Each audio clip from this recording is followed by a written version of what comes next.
আমি জানি না বলতে পারো দয়াময় ওই সরেক রাজাদের নয় ছয়টি জেলে চলে গিয়েছে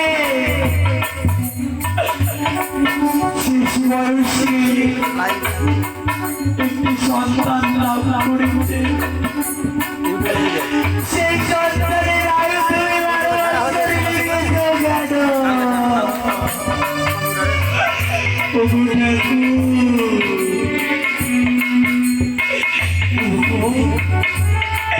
এরকম যেন লিখরে কারো সন্তানের যেন না হয় আমি যে ধৈর্য ধরে রাখতে পারি না কি করি আমি এই কথা গোপন করে রাখবো তাকে যতবার ওই নবজন্মের সন্তানের আমি মুখ পেয়ে তার কাছ থেকে যে আমার নয়ন বাড়ি ছড়ে যায় আমি যে স্থির হয়ে থাকতে পারি না কেন কি করে ওই ছেলের মুখ থেকে আমি স্থির হয়ে থাকতে পারি বলো ঠাকুর বলো তুমি আমায় কোন পরিকল্পনায় ধরলে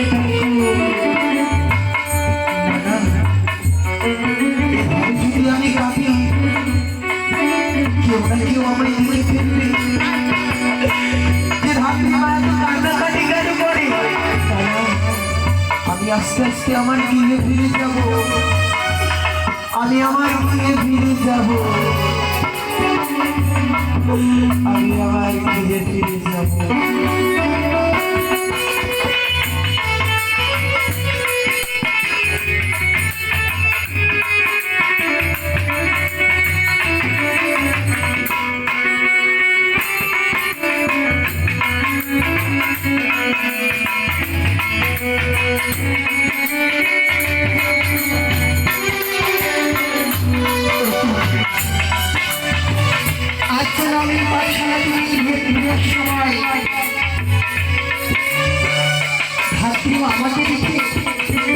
আমাকে বুকে জড়িয়ে নিয়ে কেন যে কান্নাকাটি করবো আমি তো কিছু বুঝতে পারছি না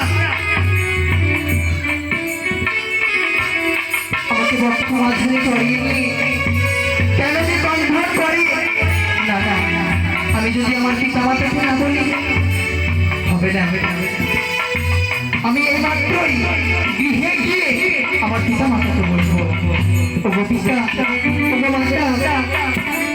আমাকে দিয়ে গ্রহণ করে এইবার আমি শুধু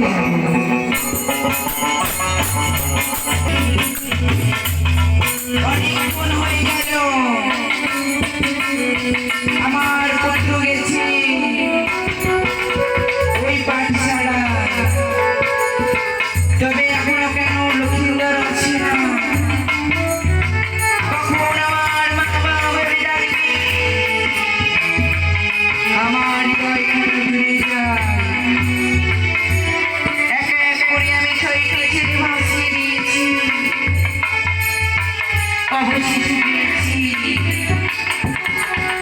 আমি করব রাজা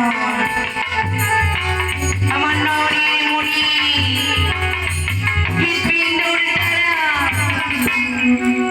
জানি না আমার এই জীবন লক্ষ্মীন্দর বলবি মাগো তুমি আমায় কেটে দাও আমার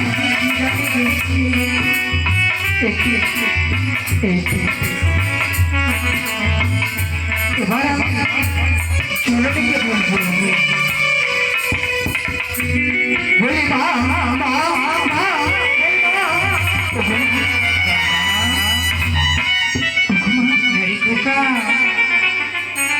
তোর চোখে জল কেন রে আজ কেন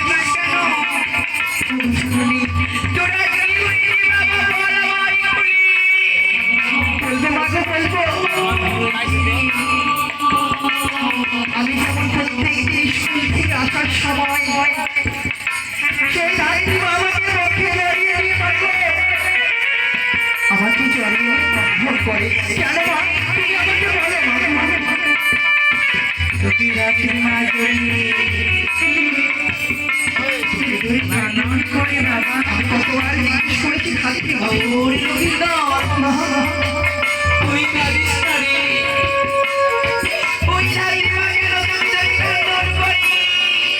ওরে বাবা, তোর বাবাকে বলি না আমি ব্যবস্থা করবো।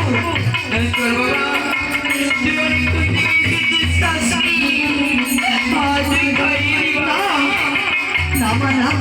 কেন যত ঘটনা তুমি আমাকে বলবে, পিতা আমাকে বলবে, আমি তত কথা জলে গ্রহণ করবো না। তুই যদি রাখি থাকিস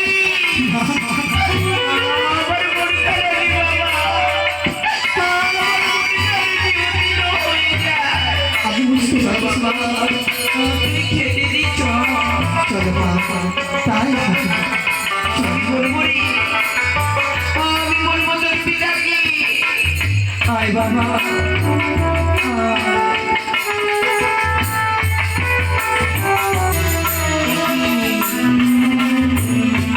আজ আমি বলিনি শুনে না, আজ আমার পুত্রকে ধরে কেন লক্ষ্মীদারকে ধরে কেন বন্ধন করে? কোথায় গো মহারা, কোথায় গো স্বামী?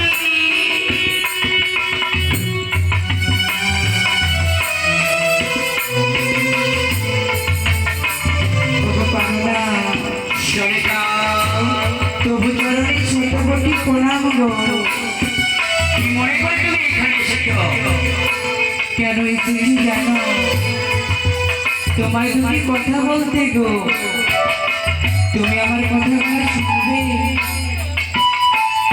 বলো বলো, এমন কি কথা তুমি আমায় বলবে? আমার লক্ষ্মীকে আমি পাঠশালায় পাঠিয়েছিলাম। ওই রাধিকা প্রতিদিন তাকে ধরে ধরে কন্দন করে গো। তুমি দেখো না আমার লক্ষ্মীদের কাঁদছে যেন, কেন সেই রাধিকা ধরে ধরে কাঁদে গো। কি বললে? আবার লক্ষ্মীর রানী বঙ্কি জড়িয়ে ধরে রাধিকা প্রতিদিন কন্দন করে। না না, এ কেমন করে সম্ভব? আমি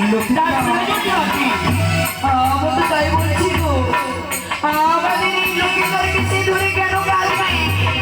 তুমি একবার ঠাকুমাকে আমাদের এই রাজার বাড়ি নিয়ে এসো না। লক্ষ্মীদার,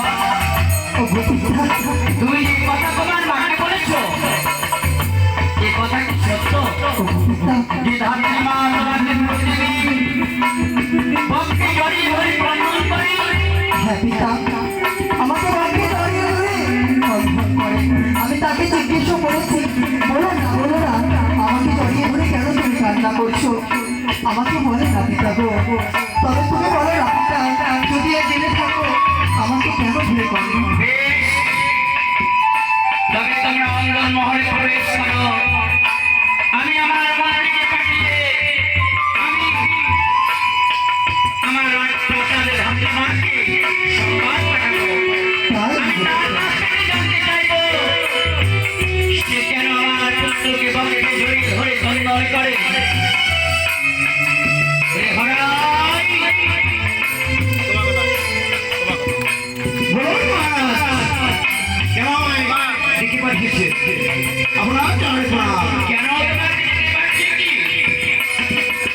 তুমি নিশ্চয় জানো যে আমাদের যে ধাত্রীমা রয়েছে তার বাড়ি গিয়ে তুমি আমাকে এই রাজপ্রাসাদে নিয়ে আসবে ধাত্রীমাকে। তার সঙ্গে আমার কিছু কথাবার্তা রয়েছে। আপনার কথা মতো আমি ধাত্রীমায়ের নিকটে গিয়ে তাকে আপনার রাজপ্রাসাদে আমি ডেকে নিয়ে আসছি। ধাত্রীমাকে নিয়ে এসো।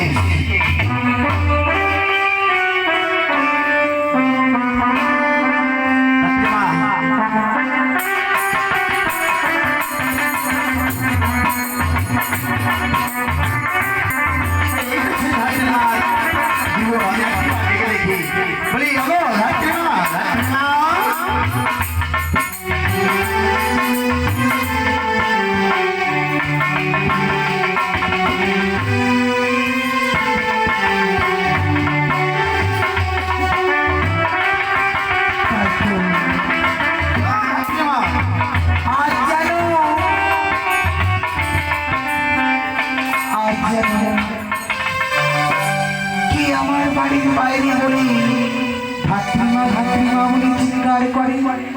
না না, যাই গিয়ে আমি দেখে আসি কেন আমায় ডাকাডাকি করে। বলি ও ধাত্রীমা, আরে মা, হ্যাঁ এই মুহূর্তে তোমাকে যেতে হবে রাজপ্রাসাদে। আজ হঠাৎ আমাদের গৃহে কিসের জন্য বলতে পারো? কিসের জন্য এসেছি? মহারাজ তুমি পাঠিয়েছি, সেই কারণে তোমার নিকটে আমি এসেছি। এই মুহূর্তে তোমাকে রাজপ্রাসাদে যেতে হবে। মহারাজ আমায় ডেকে পাঠিয়েছে? হ্যাঁ, কিসের জন্য ডেকে পাঠিয়েছে আমায়? সে কথা আমাকে মহারাজ প্রকাশ করে আমার সবাইকে। এই কারণে যেদিকে পাঠিয়েছি সে কথা মহারাজ শ্রবণ করবে। মধ্যেবর, আমার বাড়িতে ছোট ভাই রয়েছে, আমি তাকে ছেড়ে কি করে যাব বলতে পারো? শোনো, তোমার যে ভাই রয়েছে সেই হয়তো খাবারের জন্য মারা যেতে পারে, সেই কারণে রাজপ্রাসাদ থেকে আমি খাবারের ব্যবস্থা পাঠিয়ে দেবো। বেশ, তুমি গো, আমি আমার ভাইয়ের সাথে দুটি কথা বলি, আমি সেই রাজপ্রাসাদে যাব। বেশ, তবে তুমি বিলম্ব না করে অতি শীঘ্র রাজপ্রাসাদে মহারাজের সঙ্গে সাক্ষাৎ করো। তাই হবে। ওগো ঠাকুর, আজ হঠাৎ করে আমায় মহারাজ আগমন করিয়েছে। জানি না ঠাকুর, জানি না, তবে দেখছি সে কি আমার কিছু বুঝতে পেরে গিয়েছে। না না না, এই হতে পারে না। আমি আমার ভাইকে দেখে দেখি। ওই ভাই গোপাল, ভাই গোপাল,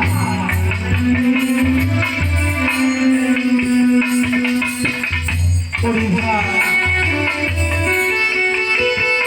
ভাই রে,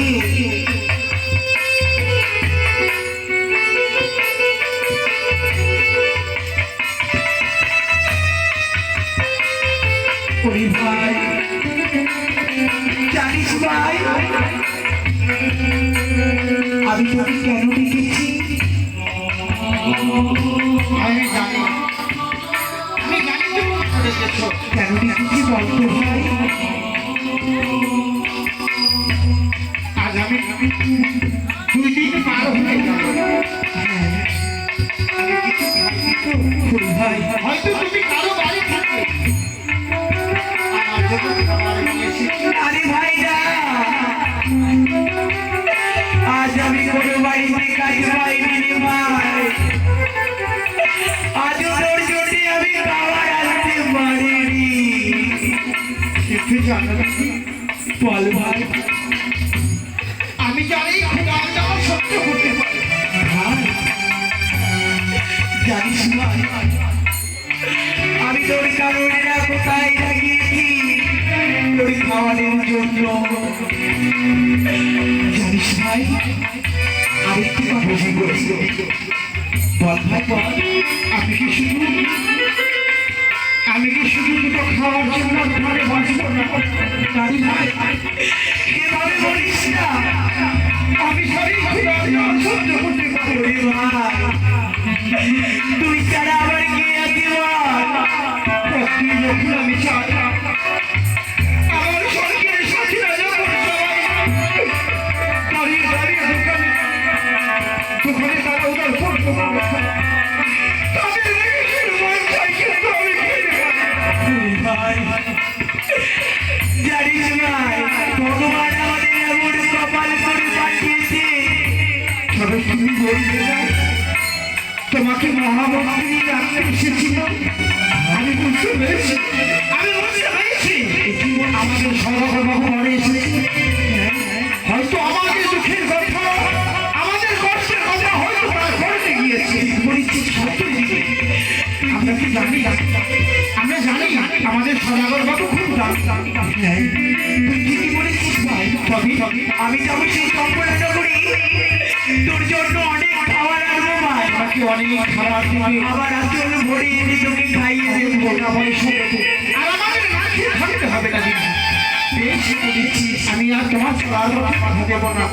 তুমি যাও, আমি তোমার কখন থাকবো, তুমি কখন ফিরে আসবে সামান্য একটু খাবার দিয়ে তাই হবে ভাই, তুই কিন্তু কোনো জায়গায় যাস না আমাকে ছেড়ে।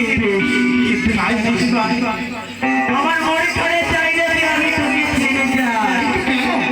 কেন জানিস ভাই, আজ মনে হচ্ছে যেন যে আমি তোকে কোথাও হারিয়ে ফেলবো রে ভাই।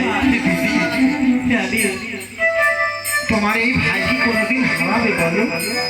তোমার ভাই যে জন্ম কোনোদিন কোথাও ভাই, হ্যাঁ ঠিক আছে ভাই, তোর জন্য আমি খাবার রাখবো, তুই কোথাও যাবি না ভাই। আমি কথাই বলি, আমি কোথাও যাব না।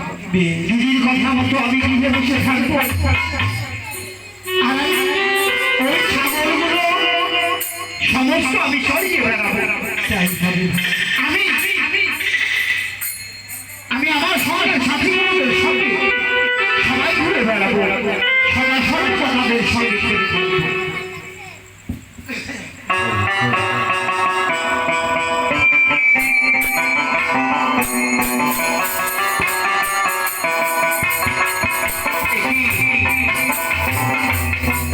আমি অনেকক্ষণ পূর্বে আমার মন থেকে পাঠিয়েছি ধাত্রীমার নিকটে, কিন্তু তারা এত বিলম্ব কেন করছে?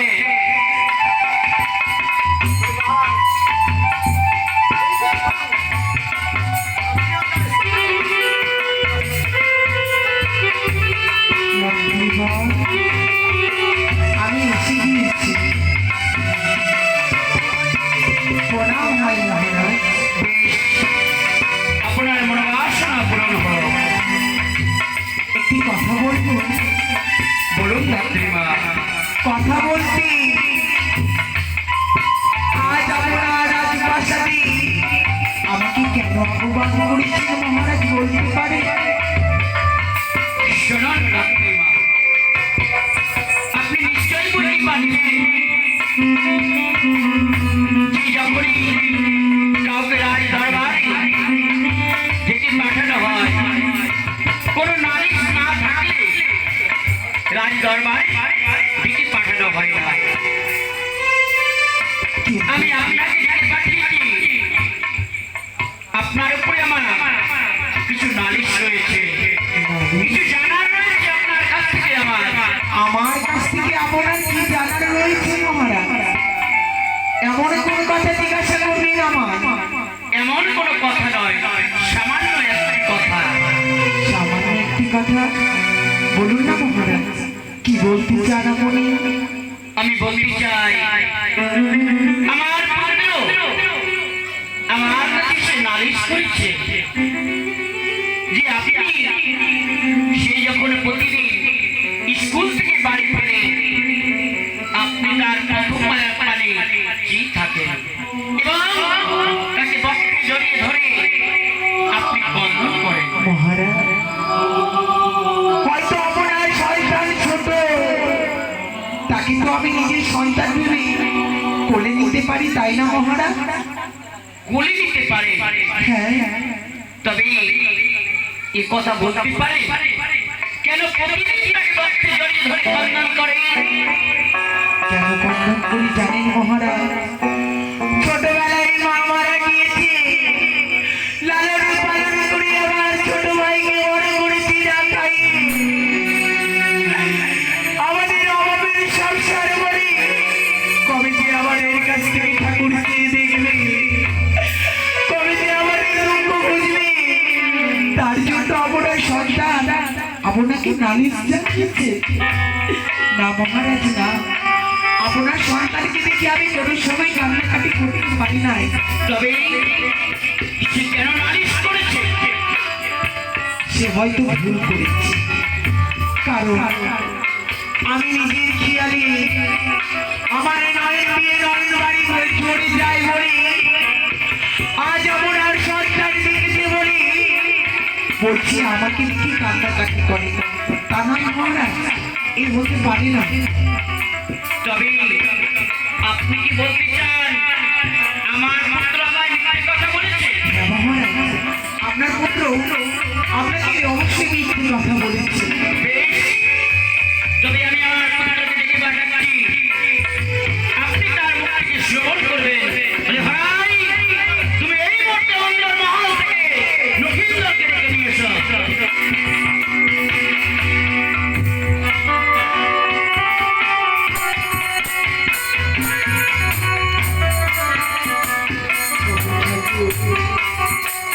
এই তুমি আমায় কোন পরীক্ষায় ফেলে আমাকে রক্ষা করো তুমি।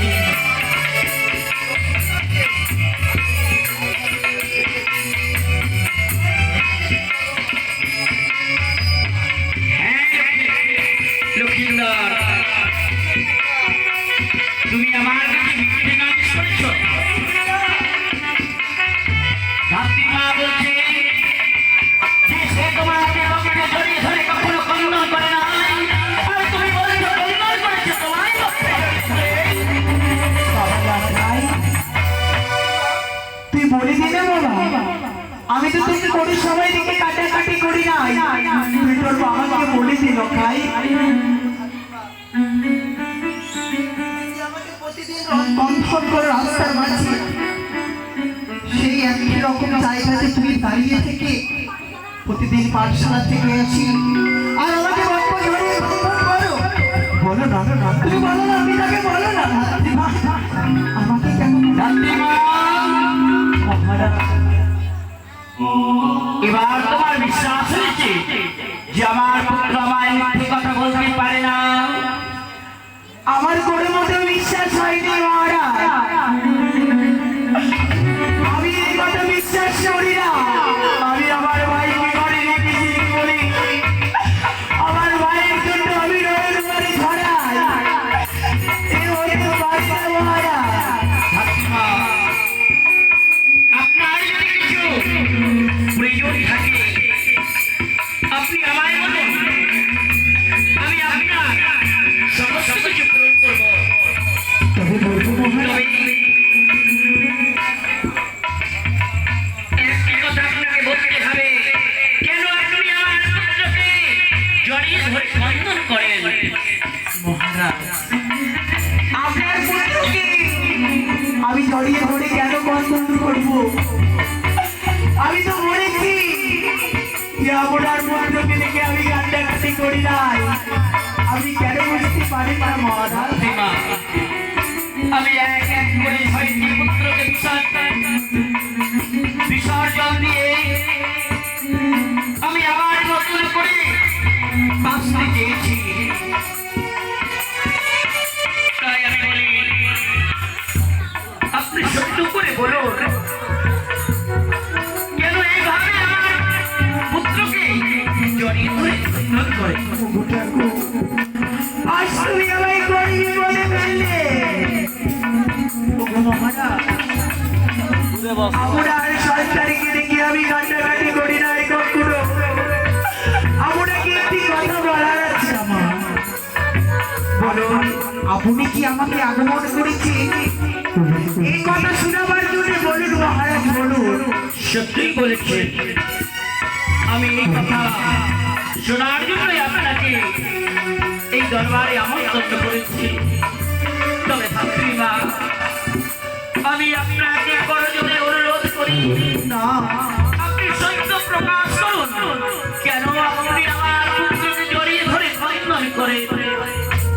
বলুন, আপনার যদি কোনো প্রয়োজন থাকে বলুন, আপনার নামে আমি উইল করে দেব। তবে সত্য কথা বলুন মহারাজ আমি আপনাকে বারবার করে বলে যাই, আপনার পুত্রকে দেখে আমি কান্নাকাটি কখনো করি না। কেন আমার কথা মানছেন না? আমি অনেকক্ষণ ধরে আপনাকে করজোড়ে অনুরোধ করেছি, আপনি যদি সত্যই না বলেন কি করে আপনার নাম থেকে বের করে নিতে হয় কি বলছেন মহারাজ? সে আমার ভালো করে জানা রয়েছে। বলছি আমি কিছুই জানি না, আপনার সন্তানকে দেখে আমি কান্নাকাটি করি না, আপনি কেন বিশ্বাস করুন না মহারাজ? ধাত্রীমা, কেউ যদি আমার আপনজনকে নিয়ে ছিনিমিনি খেলে, আমি শ্রবণ করেছি আপনারও তো একটি ভাই রয়েছে, আমি এও শ্রবণ করেছি আপনি তাকে নিয়ে সন্তানের মতো পালন করেন। মহারাজ এই মুহূর্তে তুমি তোমার ভাইকে ডেকে নিয়ে এসো আমার দরবারে।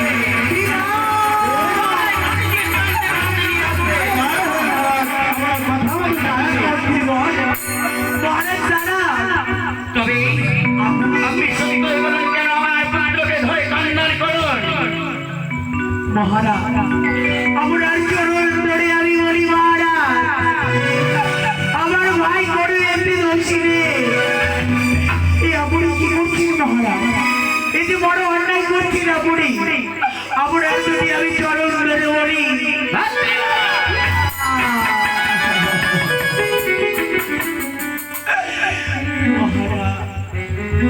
আজ আপনি রাজা বলি আজ গরিবের কথা বলি মেনে না এ আপনার কেমন বিচার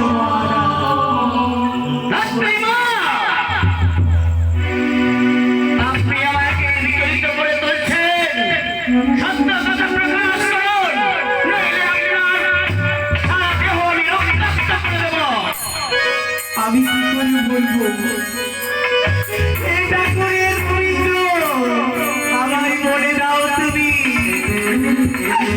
আমি তো কিছুই জানি না আমি কি করে বলবো ঠাকুর বলে দাও আমার মহারাজ আমি তো কিছুই জানি না মহারাজ আপনি আমাকে ছেড়ে দিন মহারাজ তবে কি করে আপনার কাছ থেকে কথা বের করতে হয় এ আমার ভালো করে জানা রয়েছে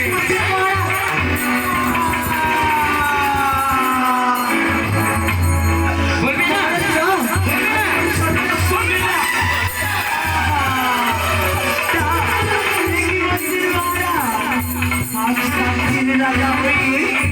আজ আপনি আমার মহারাজ বলবি না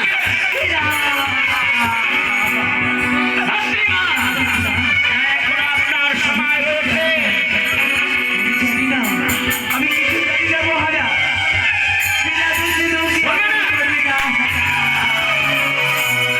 মহারাজ আপনি আমি চরণ ধরে বলি এই মন্দিরের ভিতর ভাইকে নিয়ে এসো আমার প্রাসাদে তাকে আমি হাত করে দিয়ে আমার আজকে হাত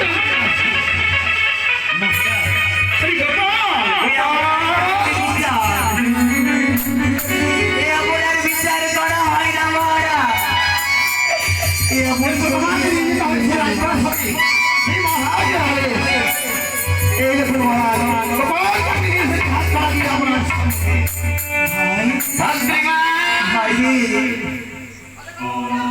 মহারাজ বলছি তো আমার ভাই কোনো দোষ করিনি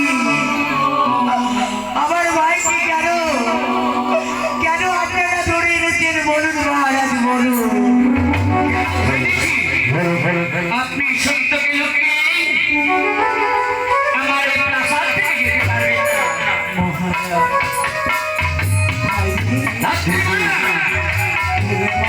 আপনি বলবেন কিনা আমি কিছুই জানি না মহারাজ মহারাজ না আজ আপনি আমার দিদিকে নিয়ে এসে এইভাবে ঝালক প্রহর করে দিদি কি হয়েছে বলতে পারো ওরে মা তুই কেন এলি বল ভাই কেন জানো দিদি আমায় যখন গোপাল গোপাল বলে ডাক দিয়েছিল ওই মন্ত্রীগণ আমি ভেবেছিলাম তুমি হয়তো আমার যেমন খাবার পাঠিয়েছ তাই হয়তো আমার খাবার দিয়ে এসেছে যেমনই দরজা খুলে আমি বাইরে এসেছি ওই লোহার শিল্প হল হয়ে দাঁড়িয়ে আমাকে কুকুরের মতো টানতে টানতে দিয়ে আপনি বলবেন কিনা মহারাজ আমি যদি কিছু জানতাম আপনাকে খুলে বলতাম মহারাজ আমি কিছু জানি না চলো আমরা বাড়ি চলে যাই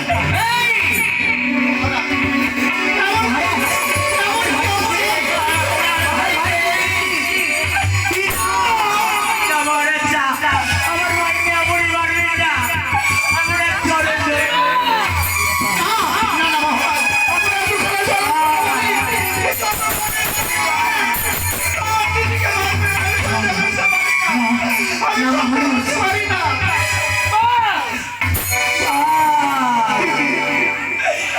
আপনার কেমন বিচার মহারাজ আজ ভাই বোনকে আপনি আপনার রাজকুমারী আপনি মারামারি করে? আমি আপনাদেরকে এখান থেকে ছেড়ে দেব, সত্য কথা বলুন। দিদি কেমন কি জানতে চাই তুমি বলো। আমি যেন সহ্য করতে পারি না। আমি কি করে বলি ভাই ভাই, আমি যে কিছুই জানি না, আমি কি করে বলবো? আপনার প্রিয়জনকে আঘাত করে আমি বুঝিয়ে দেব যে কি করে আপনার কাছ থেকে সত্যটা তাড়াতাড়ি করে নিতে হয়।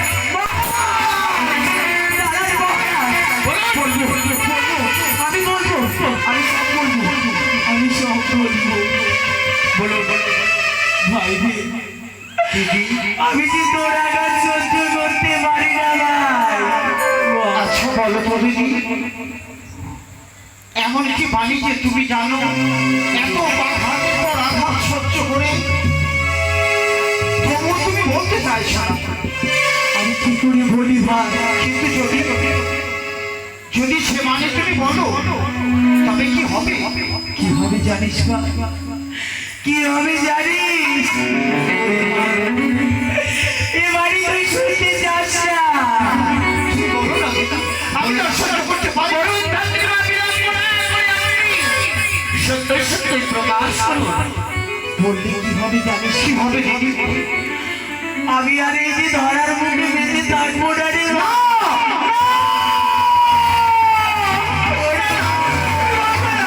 তোমাকে আমি বলতে দেবো না। যদি সোনা পর্যন্ত আমাকে টুকরো টুকরো করে দেয়, তবু তুমি আমাকে বলবে না। আমি সহ্য করতে পারবো না। আপনার কাছে গরু জুড়ে বিনয়ী করি মহারাজ। আমি কিছুই জানি না মহারাজ, আপনি ছেড়ে দিন আমাদেরকে। তবে আপনি বলবেন না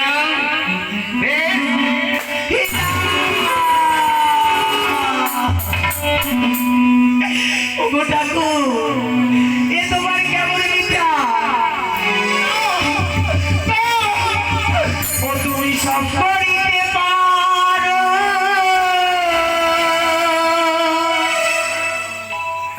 ন্যায্য বিচার করো।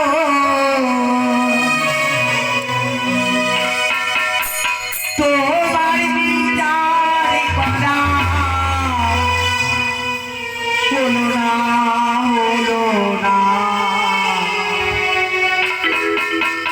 বিচার করো ষোলো আনা, ওগো দয়া। বিচার করো ষোলো আনা।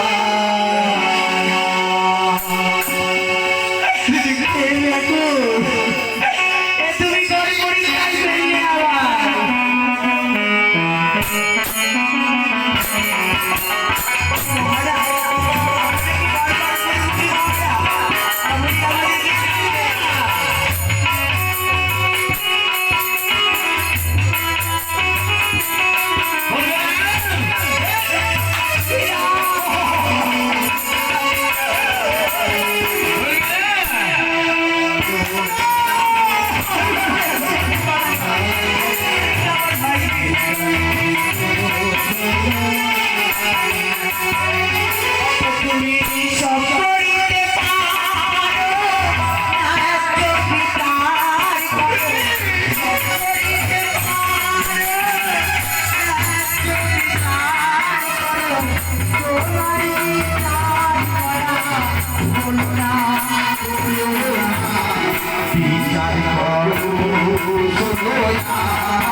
Oh,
মানুষ হলি ভাই, আমি সমস্ত কথা খুলে বলে দেবো মহারাজকে, বলে দিব ভাই।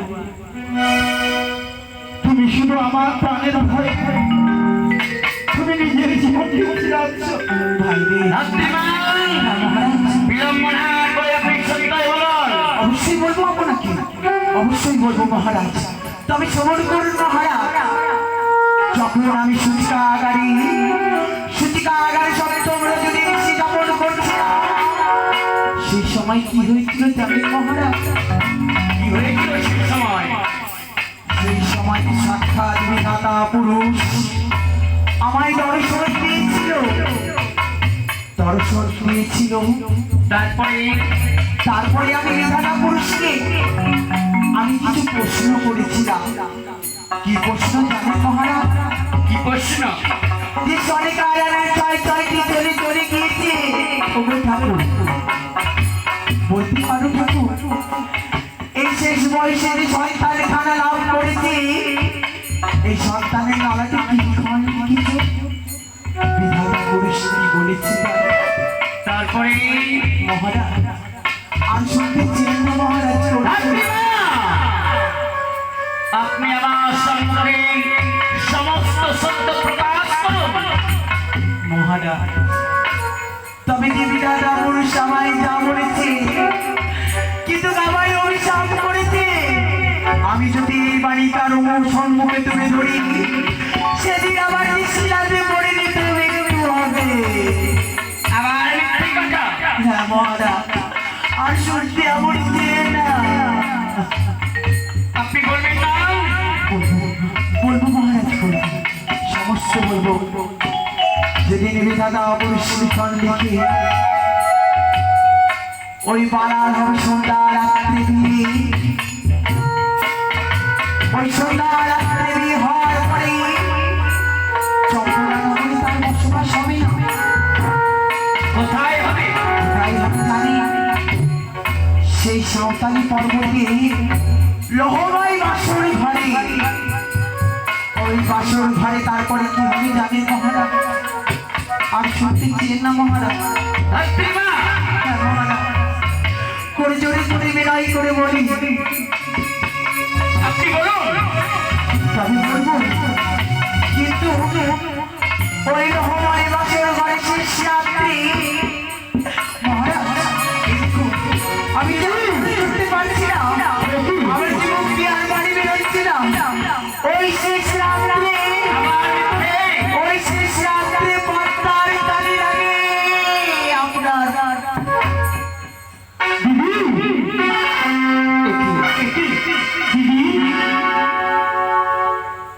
আমি কি করলাম? দিদি কথা বলবো আজ হয়তো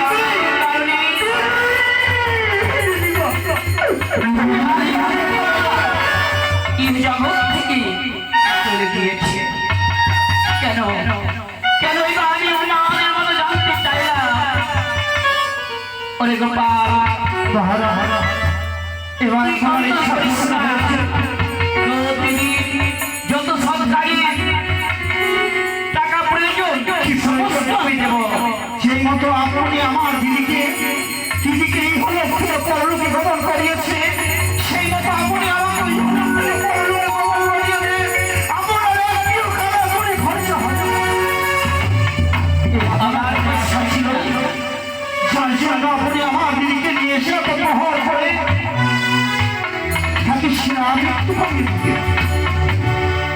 আপনার মনটা এতটুকু ভাবলো, আপনার হৃদয়টা এতটুকু ভাবলো না। ওরে গোপাল, আমি যদি না দেব তবে তো দিদি সরকারি ব্যবস্থা কি করে হবে? করতে হবে না। আপনার আমি একটি কাজ করিও না বলা। আমার দিদিকে এখান থেকে বন্ধ করে নিয়ে যাবো, ওই দামে দামে সবার কাছে ভিক্ষা চাইবো, বলবো দিদি তোমরা শোনো, আমার দিদি হলো পরলোকে গমন করেছে, তোমাদের কাছে আমি তো হতে পারি না, তোমাদের কাছে ভিক্ষা চাইছি, তোমরা ভিক্ষা দাও। জন্য আপনার একটি কানা হইও চাই নাই। তাই কর। আর আমার পয়সায় তো দিদি সন্তান হয়, হয়তো তার গোবিন্দ শান্তি পাবে না। না পাবে না, কেউ পাবে না। আমাদের আমি গোবিন্দ সেও শান্তি পাবে না। যে নিজের হস্তে গলা টিপে মেরে ফেলতে পারে গোপাল, চুপ কর। এমন করে আমায় আর বলিস না। আমি জানি না তোর দিদি কত তোকে লালন পালন করে বড় করেছে, তবে কি জানি আমি আমার সমস্ত সাধ্য মতো তোকে আমি লালন পালন করে বড় করব। আপনার একটি অন্ন আমি খাবো না, আপনার রাজ্যেও থাকবো না। আমি কণ্ঠে করে আমার দিদিকে নিয়ে গিয়ে ওই ছোট গল্প করে আমি রাজ্য ছেড়ে চলে যাবো। ওগো আমার